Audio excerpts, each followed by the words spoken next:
Halo guys, ini saya pertama kali stand up di TV sebelah. Halo TV sebelah. Ini bapak ibu saya pasti bisa nonton. Aduh. Saya Dodit Mulyanto dan saya baru saja terkena sakit jantung koroner. Tipes nggak level.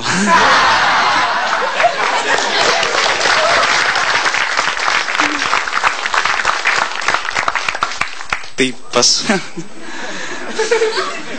Saya terima kasih untuk komunitas-komunitas Indonesia yang sudah nyumbang saya. Saya jadi kayak anak yatim. Terima kasih komunitas stand up komedi, pokoknya saya disumbang terus. Terus apa lagi ya? Saya itu apa? Jenuh dengar berita tentang kejahatan begal.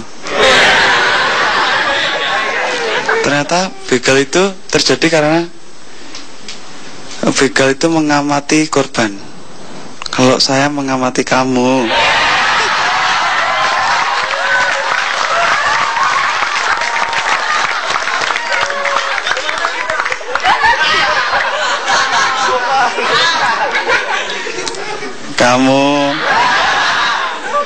Kamu mau mas?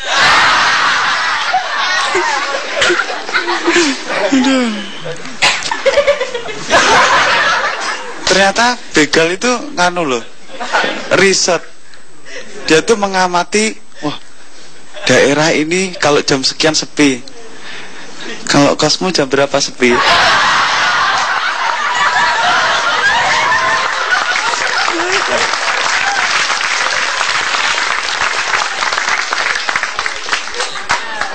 Sepi. Makanya Anda biar terhindar dari begal, Anda harus memilih jalan yang aman. Jalan kereta api. Nggak pernah kan kereta api dibegal? Nggak pernah. Baru diberhentikan saja yang turun banyak. Aduh.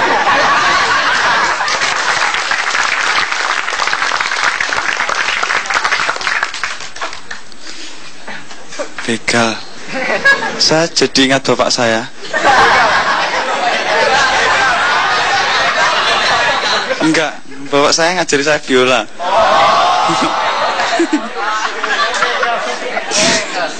Saya diajari main biola bapak saya.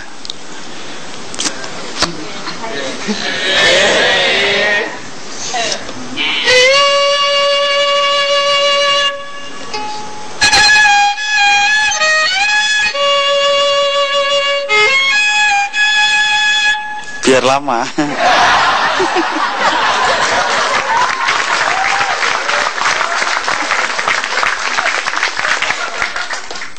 Ya saya bisa main lagu klasik Eropa itu ya bisa.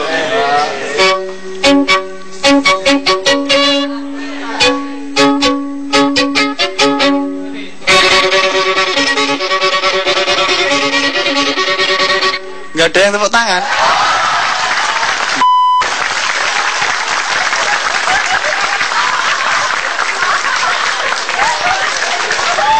Mainnya susah loh. Ulang ya.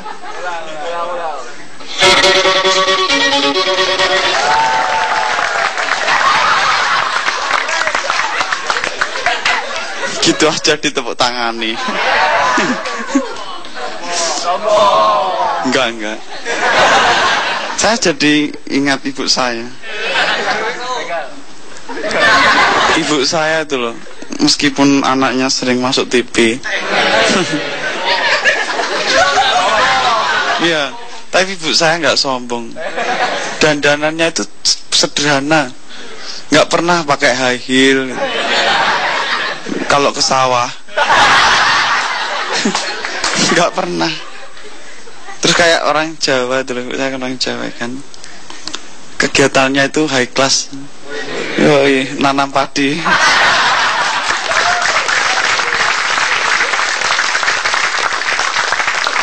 nanam padi itu harus mundur. Kalau maju itu nanam masalah. Padinya rusak semua. Iya, orang Jawa itu menghadapi kayak apa ya, melihat sesuatu yang mundur. Terus mundur itu bukan sesuatu yang jelek, karena penuh filosofi, kan? Mundur nanam padi, mundur, ya kan?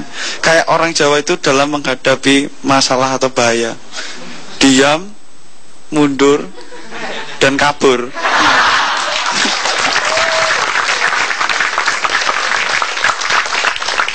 Gak selesai masalahnya. Terus kalau orang Jawa itu mundur itu gak jelek buat orang Jawa. Kayak filosofi menaruh keris. Keris itu taruh di belakang. Soalnya kalau taruh depan, kalau jalan geli.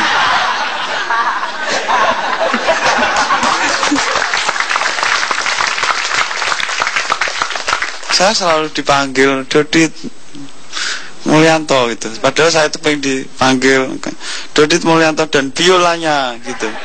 Karena yang membuat terkenal itu biola saya. Saya pengen tanya, nggak usah.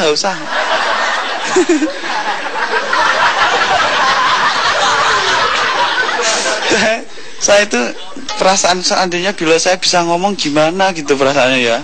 So coba saya tanya, hei biola, kamu cewek apa cowok? Aku adalah lelaki. Oh. Bisa ngomong ya. Ini mulutnya, ini nya, ini apa ini kecil ini ya. Saya tanya lagi, hei Viola, kalau kamu punya mantan, apa yang kamu lakukan? Let it go. Let it go. Terus saya tanya lagi, menurutmu Mas ini ganteng nggak?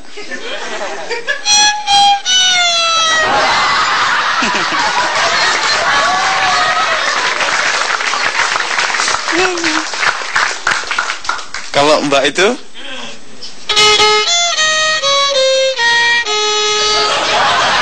susu murni nasional. Terima kasih, saya Dodit Mulyanto. Brought to you by Smart Friend Live Smart.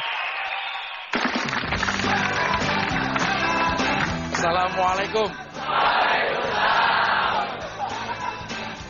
Pemirsa selamat malam. Stand up comedy show. Tepuk tangan dong. Masa harus disuruh udah pada gede.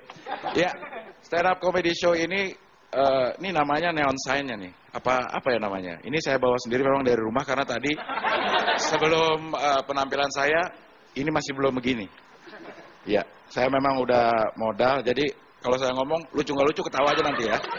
Saya baru saja kembali dari Korea. Pertukaran mahasiswa. Loh kok ketawa? S2. Ini tampang kalian mah S1 aja pilek. Ini S2 nih. Indonesia kirim saya ke Korea, Korea kirim ginseng.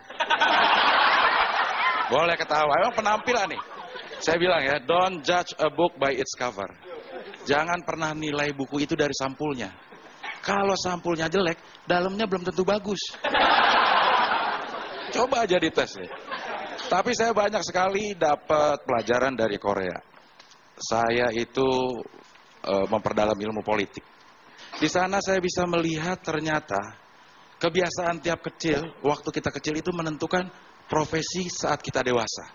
Contoh ya misalnya, kalau kecil dia suka ngintip, dengar jebar jebur langsung ngintip. Itu gedenya kameramen.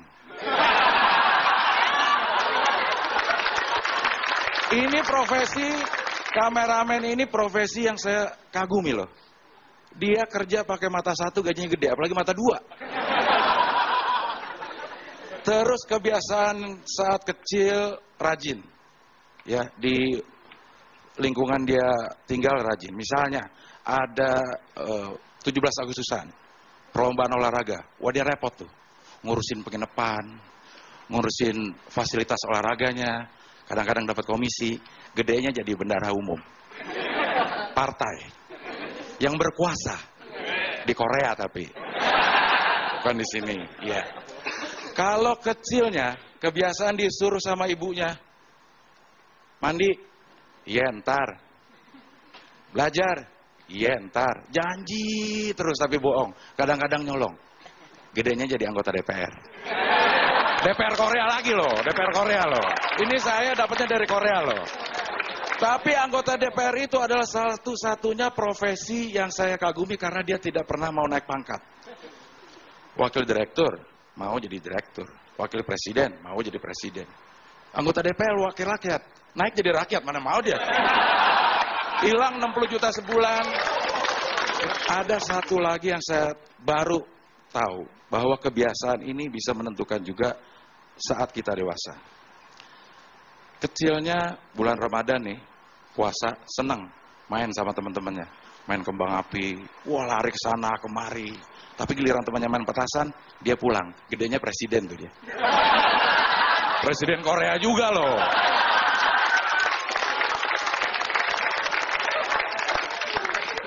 Dan di Korea juga, saya melihat kehidupan yang sangat rukun sekali. Di sana juga banyak etnisnya loh. Tapi rukun satu sama lainnya itu saling menghormati. Saya ingin di Indonesia juga kayak gitu. Isu non-pri sama pribumi itu udah nggak ada. Etnis Cina misalnya, itu jangan dianggap lagi sebagai non-pri. Udah kita anggap sebagai orang Indonesia. Etnis Cina itu sekarang udah ada yang jadi gubernur di Beijing. Kalau nggak percaya ke Beijing aja. Satu lagi yang saya diskusi dengan teman-teman di Korea. Di Korea lagi. Ya karena saya ke Korea. Masa Korea tahu-tahu saya di Tunjungan. Perguruan tinggi yang paling kasihan deh loh, menurut gua adalah UGM, Universitas Gadjah Mada. Dia sudah mencalonkan guru besar politiknya untuk jadi presiden, tapi nggak dapat. Amin Rais. Itu dikarenakan pada saat itu budaya untuk jadi presiden katanya harus di belakangnya O, Soekarno, Soeharto. Loh kalau Amin Rais ditambahin O, Amin Raiso. Sampai kapan juga dia nggak bakal jadi presiden.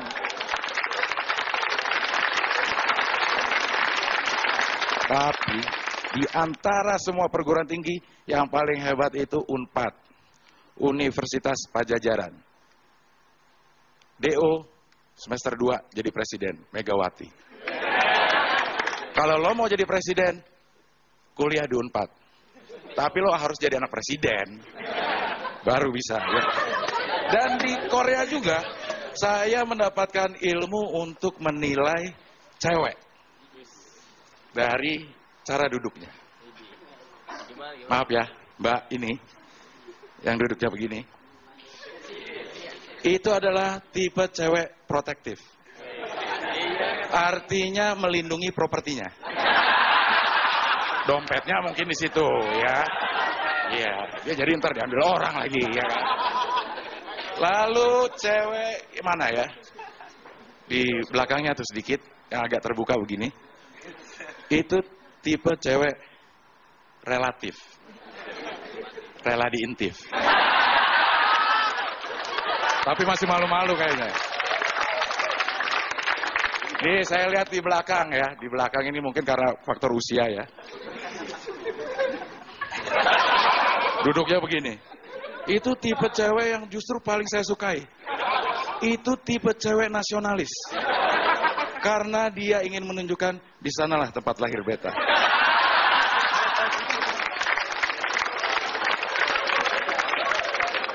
Dan saya senang sekali ini memang Metro TV oke banget lah. Ini tempat duduknya juga udah pas. Yang cantik-cantik di belakang. Yang ganteng-ganteng di depan, yang jelek nyebar. Saya juga pernah di Korea juga ini. Bosan di Korea atau saya pindah aja nih? Hah? Pindah ya? Mau negara mana? Saya sering loh pertukaran pelajar loh. Mau negara mana? Mau negara mana? Di Australia. Saya lama di Melbourne. Ini mau di Australia, ini mau di mana? Padang. Padang mah bukan di luar negeri. Nah ini orang Padang nih. Orang Padang itu kenapa dibilang pelit? Itu salah dia sendiri. Coba lo jalan ke Ben Hill. Di situ ada restoran Bundo Kanduang. Makan, tetap ditagih lo. Padahal kandung lo. Apalagi Bundo angkat.